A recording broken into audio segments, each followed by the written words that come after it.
What's up, Anwar? What's going on, man? And welcome everybody to Integrity's Business. It's a podcast just for those people who like talking Integrity's business. Hey. And we like actually dealing with business. For I am Mickel Mercer, the consultant. Anwar Adams, my co-host, is the accountant. And that's what we do professionally, people. This is not just titles. It's not like Dr. Dre. Remember back in the day, Dr. Dre? Mm-hmm. They was just doctors. Like, they didn't go to medical school. You ain't do you nothing ain't got to become a PhD, doctor. nothing. You just Dr. Dre.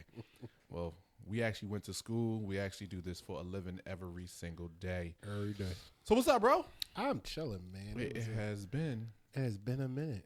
It really, so you right across the I hall. know. It's not been a minute. It's been a saying since we've been on here. You've Been a week. You've Been a been week. on here 4 times since I've been on here. 4. Let me see. No, 3. Tiffany twice. Tiffany twice. The wife. That's 3. Oh, I just said you can't count. You stop counting. I did. Burn it. I couldn't prove the 4th one. You couldn't prove the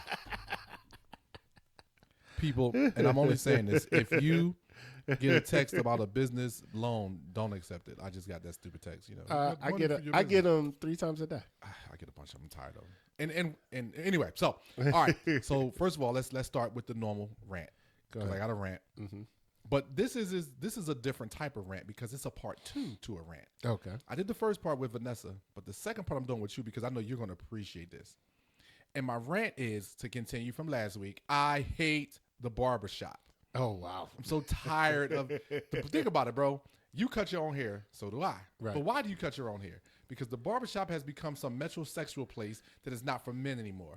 They want to give me an experience. I'm not a woman. I don't need you to put hair hardener on my hair so to lay down right and give you a crispy line. I don't want a crispy line. Just give me a straight line. How about that? Right. Let's start there. Let's start with a straight line. All right? I want a straight line. And then get me out this chair. Right. I don't want to be sitting here. Like, I miss the old barbershop. Mm-hmm. And granted, I haven't been to a barbershop. Mickel's what, 15? Be 16 this year. So I haven't been to a barbershop in about 12 years. Because I stopped going because of they made appointment, then you don't keep the appointment.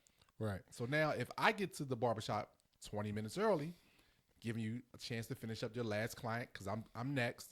Oh no, I'm behind. I gotta wait. Right. What are we doing? I haven't. And then what I found out was it wasn't even the client's fault that you behind. It was your fault. Right. You stopping. You stopping. You talking. You late. Eating because you ain't schedule your eating time. Right. So now it's like the barbershop has turned, and then now you got to get your hair washed. Do you see all this hair? I got a beard. I'm not paying. What are we doing? Right. Like you see the videos. You know, I got to give them a sharp line, and then the enhancement. What is going on with the dye? What are we doing, people? I literally had a person come up to me and was like, "Yo, man, where'd you get your cut at?" I'm like, "Excuse me." Like I was literally walking down Frankfurt Avenue going to the pizza shop. I was going to Mayfair Pizza. Shout out to Mayfair Pizza, one of the best pizzas up the Northeast because there's not a lot of food in my neighborhood. It's just not. Right. Mayfair Pizza is good pizza, people. Matter of fact, I think I'm gonna go get something tonight. But anyway, I'm walking to go grab a pizza that we ordered Mayfair, right? And this boy literally daytime. It wasn't wasn't nothing crazy. He just was like, "My man, can I ask you a question?" I'm like, "What's up?" He was like, "Where'd you get your hair cut at?" He said, "Man," and I was like, "Oh, well, why?" He said, "Cause your enhancements is like that." I said, "Excuse me?" I didn't even know it was called enhancements. Wow. I thought it was dye. Right. In my day, you dyed your hair. Yeah. He said, "Your enhancements is like that." I said, "What's an enhancement?" And he was like, "You know your edges."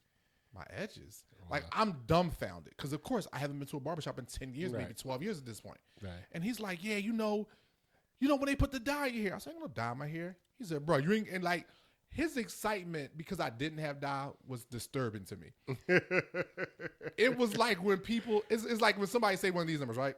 Anwar, you ever have hummus before? And you be like, "No, you ain't never had hummus." Right. Your excitement is going to make me say, "Oh, no." Right. But he was like, "What? You ain't got no dye?" I'm like, "Yeah, no. Stop playing. Right. I don't even know you." Right. To have this. So this whole barbershop thing has turned to me, they're not barbers anymore. They're hairstylists. Absolutely. And have you seen the whole man thing where they put the hair on them, the hair units, and they cutting it? Oh, that's bull. Like, and here's the thing. I'm gonna make sure I'm very clear. I am not mad at anybody for enjoying the new age barbershop. I am not mad at anyone. Right. This is just my rant. I need a man cave. I'm going to go in, talk about sports, talk a bunch of crap, get my hair cut, and go. Talk trash the whole time. That's right. it. That's it. I have 2 sons. if I go to the barbershop now, this experience is going to basically cost me a day. I Correct. do not want to be in a barbershop for a whole day. He is not in a salon. You got 2 boys too, right? No. What we doing? No. So my son, he got dreads now. So that's right. That's right. He got locks now. Even taking him to the stylist. Hey, listen, I'll be back. Right. Oh my God. I'll be back. I'm gonna go to the mall. Matter of fact, because I think the mall is around the corner. I'm going to the mall because I'm not sitting here with you. I'm not. If I sit here, I'm going to sleep because I don't really want to be involved. Right. Luckily, so it's a solo spot, so she is the only one in there. It's not a whole bunch going on. When your appointment come up, you might have to wait additional 20 minutes, but for the most part, see, I'm cool with that. You know what I mean? Like if you went there and maybe a client came in because you got a grace period. I get that. So if a client came in late and I gotta wait, no worries. Right. But I'm next, right? Right. Right. But I'm next, right? I got 3 heads ahead of you. Right.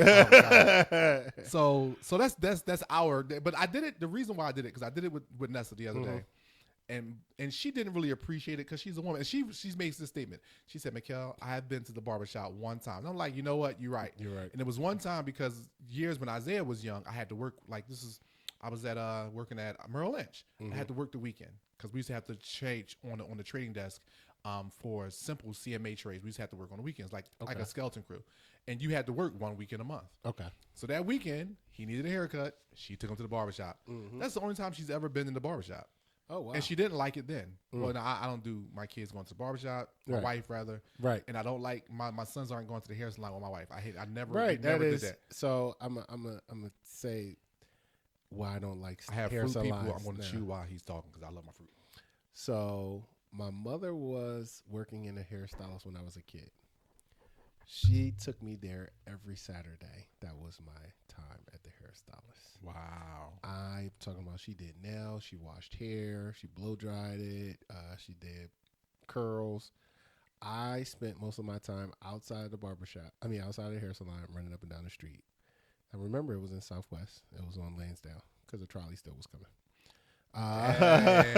So to this day, when girls be like, "I'm at the Styles," I'd be like, "Call me when you're done. I don't even want to come by." Here's the funny part, though. That explains a lot about you, though. And what I mean by that is this: I noticed there is a difference with your female clients, your response to them versus your male clients. Right. Because you learn how to smile and be all nice in that damn hair salon.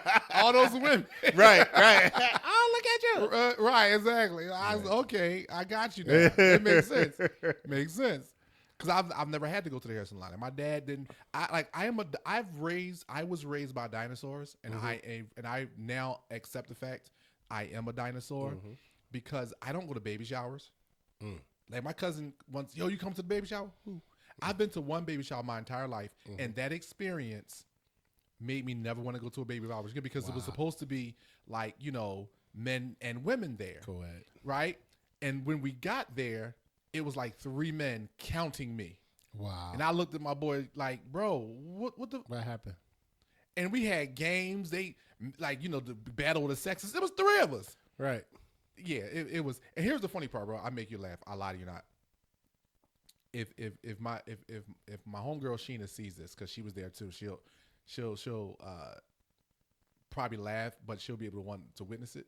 One of the games was like some of the type of foods you feed your Gerber, like foods you feed your kids.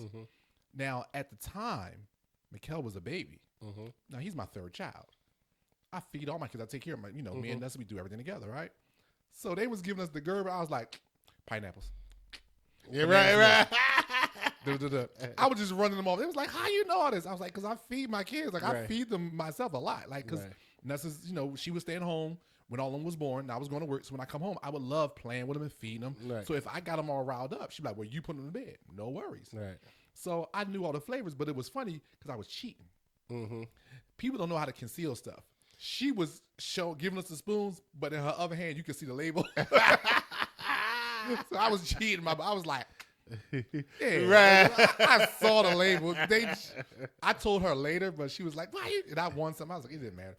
But I'll never go but I don't, bro. When I say I don't go to baby showers, like people, like my mother got mad at me when Sydney was born because I didn't go to that baby shower. Wow. I dropped Vanessa off and left. When Mickel was born, I'll be When back. Isaiah was born, rather. Right. I didn't go to the baby shower. Right. When Mickel was born, they had the baby shower at my church. They set up 2 chairs. And actually, they do baby showers in Vanessa's family before the baby. So it was before. But when Mickel was before he was born, Vanessa was pregnant, they had 2 chairs up on the stage where I was supposed to sit with Vanessa. I dropped Sydney off, and me and Isaiah rode out. Like, we dropped Sydney and Vanessa off, me and Isaiah rode out. They was like, y'all not staying? No, we going to the movies. Right. Call us when you're done. This is I got the truck because I know she going to need a bunch of stuff to come home. That's it. right. Like, I'm not going. So I realized, like, I am a dinosaur. My kids have never sat in the hair salon with Vanessa, their mother, ever. I mean, Sydney has because she got her hair done, but the boys, never. Never. I don't. Yeah, I don't think I that's think cool. it's. I think you just don't. It shouldn't be done. Yeah, I don't think it's cool either. 'Cause So- you're just in the wrong conversation. We done spent 11 minutes talking about the barbershop and the hair salon. That's what rants turn into around here. So people. So anyway. So again, tax season is coming up. Yeah. And again, when you see Anwar, just like when you see Tiffany's Real Estate Fridays, or when you see Anwar, we're talking taxes. taxes. So, and the reason why we do is the way we do it is because, as a consultant, I can talk on and on and on about your business, about how you're going to grow your business, about where you should be at in your business and where you want to go. But I'd like to tell people specifically certain things should be catered to specific moments. Before we get there, today's show, like always, is brought to you by the Business and Personal Finance Empowerment Academy. Our next class is starting up in January. I actually have to teach tonight. I just thought about that. When I say blood, not so much. The classes are fun. But anyway, people are listening to me while they're watching this flyer. The Business and Personal Finance Empowerment Academy. Please listen, everybody. Classes are starting up. Next one's January 15th. Get registered. Get to the website, VismFC. You see the registration is $50. The class is $150, and it's 4 classes. So you're not going to be sitting in class, just looking at like one day. It's not a workshop. There are actual courses, people. Yes. So you're going to be getting some great information for Yes. $200. Yeah. You're going to be getting some great. And Anwar is one of our teachers. So yes, he will be dealing with taxes a lot. Yes. And the business side, Anwar and I both teach on the business side as well. So with that being said, it's tax season. Or we're coming up on tax season. We're coming up on it. Right. For me, this is the transition stage to preparing for tax season. Because once November hits, October 15th is the last day for e-filing. November, I take the little 2 weeks of cleaning my desk off. November hits, and I just start making appointments for the next year. Meaning, get all your documents together, your bank statements, your profit and loss statements, your balance sheets, your whatever your what I want to call it, accounting software may prepare for you.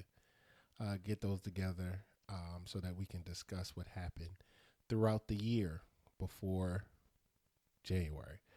Because if you come in January talking about, I don't know what happened, I need this, and that, this, and this, and that, you're going to be at the end of the line. Not only that, people. Now, I don't do taxes. I can do taxes. I don't do taxes. Right. There's a reason why I don't do taxes, though, because I hate the IRS tax code. I hate the if, then, and maybe why. It's always It's a whole that. other conversation. If, then, maybe why. So here's the other thing. And you just said, you kind of alluded to it as well, which is I like to. But I want to dive into this one because I want people to understand as a business owner, even for personal taxes, but more or less for the business side as well. When you have taxes due, please understand the sooner you get to see your accountant, the easier it is to go through the process because the first time you show up, you might not have everything. Unless you have kept great books throughout the year, which most businesses have not. For the majority, They have do not. I could say that they do not. It's probably maybe 15% of people may say, "Oh yeah, I did this," because they're anal retentive and or just very good at the. Or they have OCD like me. I just need to get it done. Yes, right. I just needed to get it done so that I needed it to be done so that when I turn it over, I can make sure that I was right. Right. And now that, so it's off my plate. Right. That too. But I want you to speak to, didn't mean to cut you off. I want you to speak to the idea of cost. Because most people don't realize, most business owners don't realize this one. The more you come into my office, the more it's going to cost you. Absolutely. Because if you give it to me the first time and then you come back, I've already done the work. Correct. It's completed. And now you're going to bring me some more information. It's like, no. So if I gather all this information now, Mm-hmm. talk to the thing of how simple it is to have everything done when they've collected and brought you everything the first time. So this is goes with experiences as well. Experience as well. So our first encounter, we meet, and I ask you, do you have any accounting software, QuickBooks, or anything, any type of system that you may have self set up? Your reply may be no, yay or nay, but most of the times it's no. Okay, since you don't have that, how often do you use your business bank account? Is it for everything? Is it for partially? Is it like you using for your business and your personal account? That's my next question. The reason I ask that is because now, where does your money go? Does it go into the business account? Let's or pause. Does it go Nope, let's into your pause. personal account? Let's pause. Okay, people. And when I say this, I am being so serious. Put all your money into your business bank account. Absolutely. The IRS does not talk to your bank. They do not. Okay? That's the first thing. So what you put in your business bank account, unless you owe them money and you've ignored the IRS over and over again. The business has ignored the IRS. Right. Over and over again, they're not going into your business account. All right. To second that, to put a second if on that, the only reason that they would is if you're getting audited due to ignoring. Oh God! Say it again. Due to ignoring, meaning you probably ignored them for 3 years, right, before they even have an inkling of a thought to come after you and they coming after you because you owed at some point, not because they don't know, because you did owe this $45,000, you did owe this $50,000, you never paid or made an agreement. So now they're trying to see if you're still in business and how much money you bring in and out. That's right. And guess what? They don't even have to ask you; they just have to inform you that they did it. After they've done it. All right. So that's bringing them to the table. So I want to switch gears real fast because we kind of spent a lot of time with the rant. But I want to kind of go into the dollars. Yes. Because bringing you all this information is wonderful. But now here's why it's so important that they do it, but also with the dollars. And I'm going to speak from my end as a consultant and as a mortgage as a mortgage broker, as a mortgage consultant, and as a broker who's able to lend or get loans for our clients. People, learn how to bank. Okay. There is a strategy to banking that makes you now more liable, or not liable, more, or gives you easier access to OPM, which is other people's money. Right. When you bank properly, and I'm not talking about just putting money in the bank, but I'm talking about the strategy of putting money in the bank, paying your bills at a certain time of the month, and then literally making sure that when your monthly statements go to the next month, that your balance is showing a nice, robust balance. Make sure on Fridays you have not left your account in a negative because you deposited a check after 3 o'clock. That now your account is not going to pick up on the back office until Monday, which is really Tuesday, right? Because the bank is already on Monday's date after 3 p.m. on a Friday. Anyway. So now you're going to be stuck with your daily balances on your statement. One of them or two or all of them will be negative for that day. You spent money, but then you didn't replenish your account after 3 or before 3 o'clock. That's the first thing. The second thing, please, please, please do not bring us fake bank statements. And I know people are going to sit there and say, oh, who would do that? You'll be surprised. I want people to take a look at their bank statements. Many men. I want people to take a look at their bank statements. All of those numbers on the side, on the top, they're not there for no reason. Absolutely. All these numbers mean something. Some of them are the date. Mm-hmm. Some of them are literally I can't think of the word. Oh, an encoded line for the daily deposit for the month. Yeah. Or for the balance for the month. Mm-hmm. Some of those things, all those encoded numbers, and they all mean something. Also, the writing means something. If you see a paragraph, just because you didn't read it, doesn't mean that it doesn't have any relevancy to the month that it was in. Has significance. Everything on your, even the page that says left blank intentionally. Right. It means something. It means something. Please. But then here's the other thing about your dollars. Make sure you have a relationship in a brick and mortar building. Absolutely. Bank. If you're a business, when things go haywire, the person that's going to help you the most outside of us is in a branch. Correct. Go build a relationship with these people, because when you put your money in the bank, and here's what most people never catch. If I go to my bank, and I'm not going to say their name, and they're a regular brick and mortar, and they're a nice bank, and I know everyone inside that branch. I know the tellers, I know customer service reps, I know both the assistant and the manager. Matter of fact, that was the assistant manager we was on the phone with. Mm-hmm. If I deposit a check on Friday after 3 o'clock, you know when they give me credit for it? Friday at 3 o'clock. No, Friday. But they make the deposit seem as if it went in before 3 o'clock. That way I see that money Saturday, not Monday. Oh, wow. And not only that, but my account gets credit for it. Correct. But that's only because there's what they call a teller hold. And they can either put that check on a teller hold, right, or they can release it right there on the spot. Right. If they do not know you, you're going to get a teller hold, because that's what they're supposed to do for Correct. Anyone they are not familiar with. And this is bank Right. policy. This isn't something Absolutely. that banks, that they're not doing it because I'm special. It's because I have a relationship, because Absolutely. I know them and they know me. Correct. They don't even ask me for ID, because why? They know me. Correct. And it's not that they have to or not or do, because sometimes you just use your card and swipe depending on what you're putting in. Mm-hmm. But for the most part, they know me.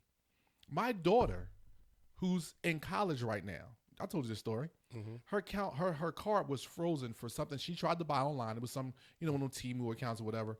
And it hit her card and said it might be fraud. So they didn't cancel her card. They just put a hold on it. Right. You normally have to go into the branch. Right. She called the branch. Uh-huh.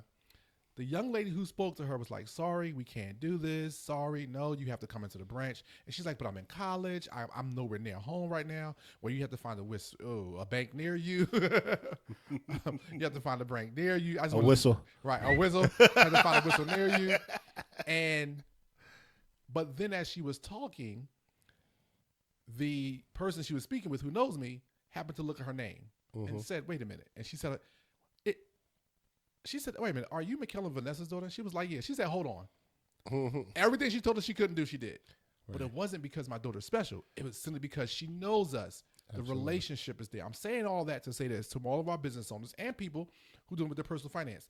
It is so powerful and so important that you have a relationship, because when you need documents for a loan, when you need information, when things are going on, you can just simply pick up the phone and call that relationship, and they will literally take care of you, because they want to keep your business. Absolutely.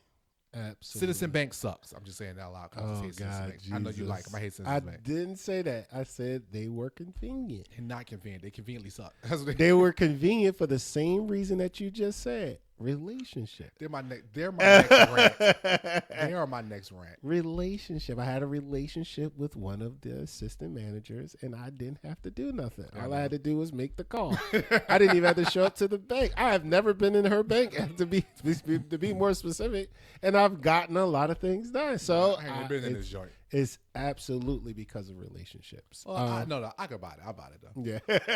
but tax dollars. So the reason why it's so important to bank properly, because when you come to get a loan, it is so much easier for me to take a look and go, oh man, this is a drop in the bucket. Using other people's money. So tax dollars. This is what I wanted to say about tax dollars. Mm-hmm. If more people, businesses and people alike, will learn and know to utilize their own money to use other people's money, that would be so advantageous for them. Absolutely. Even when you're starting a business. Absolutely. I tell everyone, all of our clients, I say, hey, listen, do you have an EIN in your personal name? Well, for what? Because you should be a walking business. You should literally be a walking business. Absolutely. Like that's the one LLC that I do have is Mickel Mercer LLC. That's it. Right. And people are like, why? Because my personal account really is a business account. Mm-hmm. Because why? Because I'm a walking business. Right. I want to be able to take money and utilize it. I want my money working for me at all times. At all times. And so that money, instead of just having it be in a business account, now I can go borrow money against it versus having to open a secure credit card because it's in a business account. Right. Not just a personal account. And to piggyback on that, right? When we're talking about tax dollars, right? Tax planning is such a big part of your business, right? And I know when we first start out, we just trying to pay the bills, right? But this is for those who, once they're finished paying these bills and they're at, let me just say, a $50,000 threshold, meaning they've wrote off everything. They're at a $50,000 threshold. You need for the write-off or for the revenue? For the revenue. This is the net income is 50 plus, 50,000 plus. You need to start thinking about how you want to pay these taxes. And for those who are at this point, tax planning, meaning how am I going to document, i.e. To my benefit for this tax time. Please say that again. Document to what? To my benefit. Your benefit. Yes, to your benefit, not for the IRS benefit. Let me say this 10 times over. A good accountant is going to save you money and try to keep it in your pocket and not give it to the IRS. Okay, so let me make sure I'm clarify something for people. That doesn't mean that your accountant is going to say you made $12. It does not and mean write that. off 100,000. It does not mean that. What I'm saying is a good accountant is going to work the IRS tax code to your benefit, not to the standards of the IRS. Right. Perfect example, as much as we don't want to talk about him right now. Donald Trump has great accountants. Why? Because his tax liability is very, very low. I don't know, bro. I think that's been a bad example. Right. So, and I'm saying that from only an accounting perspective. No. We don't want to talk about nobody else. No. Yes. I understand what you're saying. It was just funny. Yes. Like the orange guy? Yes. So only from an accounting perspective. That's all I'm talking about today. And the reason I'm saying that is because if you have great accountants that's working for you and not the IRS, not for the benefit of the IRS, then you're going to keep as many dollars in your pockets. There are codes, i.e., reasons and processes that are put in place so that businesses can remain in business. Their job is not to just collect the money from you. Their job is to keep as many dollars floating around in the economy as they possibly can. Their job, they collect dollars from the employees. I don't even want to get into this very deeply, but the whole system is designed for businesses to prosper and employees to pay taxes. Okay, let's get into it. You said because we don't have. And yes, we are in political right now. Political. I'm so tired of all the commercials. But from a honest point of view, if you don't own a business, okay, I'll rephrase it and I'll say it this way. This was told to me, and it's one of the reasons why becoming a business owner was so important to me. But the other reason was just to make sure that I'm in control of my family's destiny and no one else. Okay. If you're not at the table, you're on the menu. Correct. Is how it was told to me. Wow. Yep. But they were only speaking in the terms of money. Mm-hmm. And they were saying, when you work for someone, you are part of the paying system. Correct. So you are a payer. Correct. Okay? But when you own a business, you are not considered the payee. And I never understood it for years when I didn't run a business. I'm like, well, but the business owner, what do you mean? They pay taxes too. They pay the employees. They got to pay payroll taxes. They said, listen, and this is what he explained to me. He said there are the private sector and the public sector. Okay, the public sector is all government entity jobs. Anything that is nonprofit or government is called the public sector. In other words, it is literally funded and supported by the public. Correct. So people need to understand. That's why it's called the public sector. It is not considered the public sector because of any other reason, but because the public sustains it financially. If you are a nonprofit, you are part of the public sector. Yes. Because donations and all types of contributions, you don't generate any revenue privately. Everything comes through some type of public donation. Correct. The government runs off of taxes. That is public dollars. So that's why it's considered the public sector. But now the private sector is considered the private sector because why? Because it is generating revenue privately. You have a choice to go to those places to spend your dollars. Correct. You don't have a choice in taxes. No. But now let's do the math. I think right now we're in 2024. Well, I now think that I know that. But I think right now in this country we have like 380 million working adults. Okay. In the U.S. Let's just use that number. It's like I think the last census said like 380 working adults. That means people 18 and older is 380 million of us, right? One of the reasons why the IRS came up, or not the IRS, FINRA came up with this beneficiary form is because it's something like, which blew my mind, it's something like 600, no, it's not 600 million, it's something like almost like 200 million businesses as far as registered, like LLCs and all this stuff. Because people just walk around with LLCs for no reason. Right. I can get one. I got it. Right. But they're not saying any revenue from it. Correct. They're not saying any tax revenue from it, rather. Right. That's where this beneficiary FINRA form came from. It's FinCEN really, but it's just part of FINRA. It's the Financial Crimes Division of FINRA. Right? And so the reason why they do what they're doing is because they want to know where these tax dollars are going if you really own this business. Correct. They want to know who's the beneficiary, who's responsible. Absolutely. But I'm saying all that to say this. When people see these commercials, Donald Trump just wants to give tax breaks to the rich. It's like, hey, pay attention. He's not giving tax breaks just to the rich. He's not. He's giving tax breaks to business owners. Listen, I don't support the orange guy. Let's be clear. But I understand money and I understand the economy. That's why we do what we do. If the point is to give those companies tax breaks so they can pay you more money. Now, the trickle-down effect has never worked. We know that. Right. So we're not going to even play that game. Right. Okay? So there must be balance with government oversight. That's the problem with Republicans. They want to give businesses great tax breaks, but then no government oversight to make sure that you don't price gouge, to make sure you don't keep this tax break in your pocket. Correct. The problem with Democrats is they're like, well, we want to tax the business owners more, and we want to have more government oversight.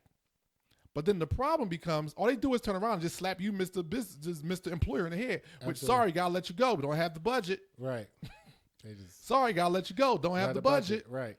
And that's all I gotta say as an employer to let you go. Sorry, don't have the budget. So now, neither party has balance. Correct. And as the people walking around, they're not making nobody have balance. So Democrats want government oversight so you don't price gouge the people, which is fine. But then you don't. But then you tax the business owners. So now all they're going to do is just cut the workforce. Absolutely. They're not going to let their bottom line get affected. They're like, no problem. Right. So you tax me this amount of money, so that means I got to cut 120. And then the people who are left are scared to lose their job, so they're going to do the work of two people. Absolutely. It's a catch-22. What? It is the greatest foolishness you've ever seen. It's a catch-22. And so when I hear that, I just look at people. I just look at both of them and be like, y'all both lying. Right. Because neither policy is going to work. Neither one. You can't give them a tax break and don't have government oversight. But then you can't give them. But then you can't tax them more and then have more government oversight. They're just going to cut the people, cut the workers. No one's looking out for the working class. Nobody is. So let's stop the lies. Absolutely. That's why I said we went into it. I didn't think we were going to, but this is your fault. This is Anwar's fault, It's people. not. I was talking about money. No, you put up Donald Trump. I was talking about money. Only the accounting. I'm gonna just go back, rewind like we just rewinded. I don't know what you're talking about. I'm gonna do it like they do it on reality shows. You didn't say that. Hold on. Push play. I'm only talking about tax dollars from an accounting perspective. But I'm okay. No, that's fine. Go ahead. I'm talking about the business side of it because that's who I am, right? I know I'm messing with you, Mm-hmm. So when you look at it, that's why I tell people, I say we have to figure. Well, not we. I don't care because they hate to say it like this. I'm a business owner. Absolutely. I control my dollars. Right. I mean, it's not funny. It is funny. You want to know why? Because everybody that worked wanted to argue me down during this Donald Trump presidency, and saying, "Oh, you're supporting this man. He's not doing nothing for us." I said, I'm gonna be honest. If you start a business, I think you will probably be, barking to a different tune. You'll be looking at it a little bit different. Listen, bro, no joke. I was told I was a part of the problem. Right. Because I was telling someone, I said, bro, if you open the business, I said, let's be real. I said, I have not paid taxes in maybe like 12 years. Right. And he was like, what? I said, no, it's not that I haven't paid taxes. I haven't avoided the IRS. Right. I said, it's just that because my wife works a job and I run my business, the things I can write off, and then we have children. So the child income tax credit or earned income credit, I was getting that for 2 kids because no 3. I had 1.3 and then 2. Now 1. I'm losing. Right. I'm starting to lose. But I said I wasn't paying taxes. I was breaking even. Like I made like $2,500. I get a tax return $2,500. And he was like, "What?" And I was like, "Yeah." I said, "But why are you crying? You was getting a tax. You was getting it like 10 grand." Right. I said, "But here's the problem. You still paid all those taxes. I didn't pay nothing. Right. All I did was utilize the tax law." Correct. That's all. That's what people are not doing. They're not utilizing it for their benefit. And you said it perfect earlier. You said a good accountant utilizes the tax law for your benefit. Not the IRS's benefit. Correct.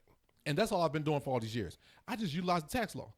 I think the greatest moment I've ever seen in a presidential debate was Donald Trump when he trolled Hillary Clinton about the taxes. He didn't lie. He said, if you want me to stop doing what I'm doing, change the laws. But I know you won't. Because you and your friends do the same thing. Absolutely. Y'all just want to try to exploit me. Right. and I was told that day, Mickel, you are part of the problem. I said, no.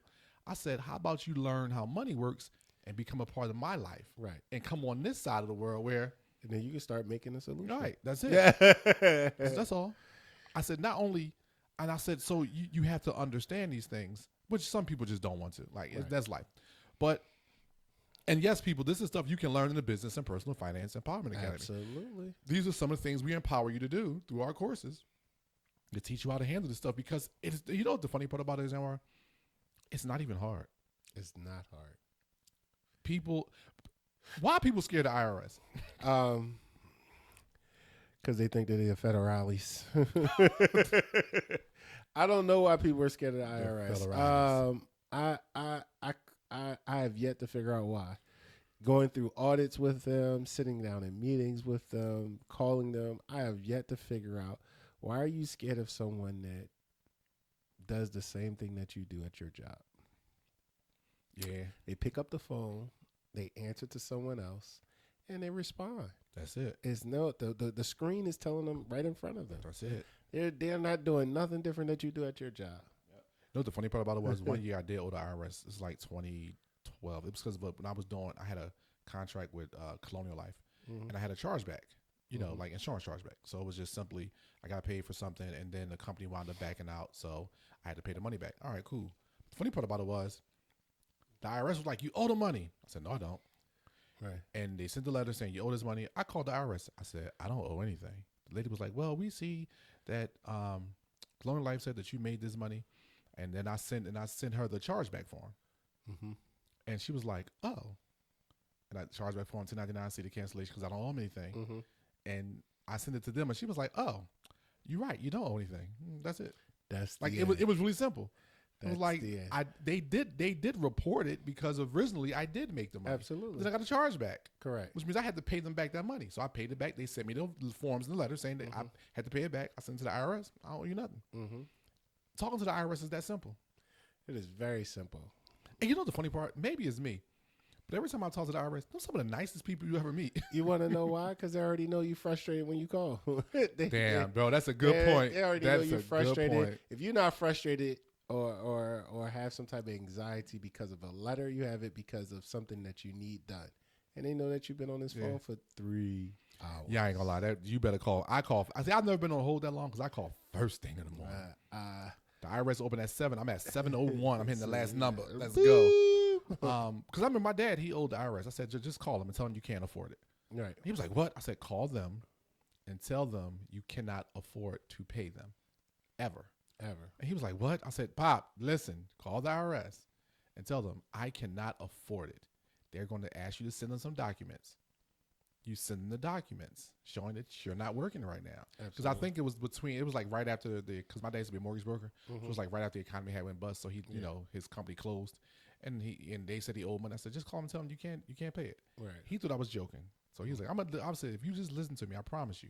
I said, what's the worst that'll happen? You do it. They tell you no. And then you call him back and yell at me. Fine. Just do that. He called and told them he can't afford it. They canceled the debt. He called me back and was like, yo, what? Why they canceled that? I said, because you can't afford it. The IRS is not allowed to put you in debtor's prison. It's against the law. Definitely don't. And they don't call around the holiday times. Why? They don't call or send out letters during the holidays. They do it right before, so you might get it during the holidays. So don't try to misquote me. I got it on Thanksgiving. Right. They sent it out October 30th or something like that. Right. They send it out, but they're not allowed to cause stress during the time of holidays. Yeah, it's debtor's prison. Like they're not gonna put you in it. Yeah. If you tell them I can't afford to pay you, and they say, but can I set up payment arrangements? And they say, just say you owe the IRS $12,000, right? People stop going to Optima Tax Relief. You can make a phone call and do it yourself. Anwar's about to have an aneurysm because I brought up Optima Tax Relief. Yes, I swear. I don't like them either, but oh my God, they kill me. They kill me so bad that I want to do the same thing. Listen, oh my God, I know. Call me. I got a new tax relief. Right. There's no such thing. I got a new tax relief. But I tell people, you can pick up the phone and call the IRS, and it has to be true. You can't just lie about it. Right. Like, you can't have $1 million in your bank account, but I can't afford to pay $10,000. Like, no. But if you really cannot afford, you can call them and say, "Hi, I cannot afford $10,000. Can I make a settlement on 5, on 4?" They'll say, "Yeah." So it's offer and compromise is what it's called. But I'm not going to give you like everything because you need to call me. So business. I'm gonna say it again: the Business and Personal Finance Empowerment Academy. This is what we're doing, people. So the thing that I want to say is. Getting yourself together in a tax perspective, right? Because that's where we were at. Getting yourself together in a tax perspective, from a business perspective, is just proper planning. Please just properly plan to do whatever you're doing. It does not. It don't matter if you making 50,000 net or if you making $1 million net. Plan properly, because if you plan properly, I promise you, you'll be keeping more dollars in your pocket. Yep. If you him and Han, and then your accountant that you have no relationship with, that does not own or run a business or isn't business savvy, will not. They will tell you owe completely, flat out. They will not give you any type of strategic plan to keep the dollars in your pocket because they are out there. But if you just want to go to a regular accountant that you've never seen, but you just know because they have their name on a billboard or they fit the Jewish description. Oh, that's anti-Semitic. You know what I mean? If they fit the Jewish description, I'm telling you right now, you're going to pay. You're going to pay. Yeah, that's pretty much what's going to happen. So we're running out of time here. So I want you to have a closing because this is tax time. So have a closing, your closing. But I want to. My closing word today is simply going to be, people, get informed. The IRS is not these spooky people. You're paying your taxes right, doing your taxes right is not the wrong way to go. Don't try to hide money. You literally can make money. Like, there are so many ways when you come see us that we strategically set people and their businesses up. Like, loans is the biggest thing. I tell people, I say, if you utilize a loan to run your business and you keep your dollars in your account, at the end of the year, you get to write off the interest that you're paying in those loans. Absolutely. Not only that, but you actually can write off, you can defer some debt until the next year Right. when it's in the fourth quarter, so you can continue to carry it over. So why?